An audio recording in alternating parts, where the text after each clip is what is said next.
Katbalogan Samar. Katbalogan yan. Nauli pa kamo adto. Sala. So dinhi na kamo nakatrabaho so ganito. Dito na nakaroon ng apo. Sige po, thank you.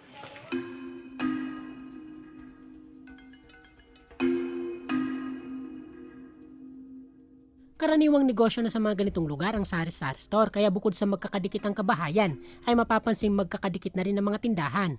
Diri sa dulo. Papasar ko muna itong mga ano ko. Kababayan. Oo. Kilala kasi namin yung pinakamatasi. Gusto sila mamasyal. Mahigit 15 minuto na rin tayo naglalakad mula dun sa bungad, at sa dami ng pasikot-sikot tulad sa isang maze ay talaga namang nakakalito ang mga daanan dito. Hindi ko na nga matandaan kung saang iskinita kami pumasok kanina. Anong hagdan yan, sir? Pabo, May kabahayan pa sa likod. wala na. Hagdanan lang yun dyan. Sa dami ng mga kakaibang tanawin na nadaanan ay hindi ko na malayang narating na pala namin ang dulo. Dito sa likod na itong bakod ay marami daw ang mga kabahayang nakatayo dati. Pero ngayon, kapansin-pansing maaliwalas na at makikita na ng klaro ang mga piyer na nakapaligid dito.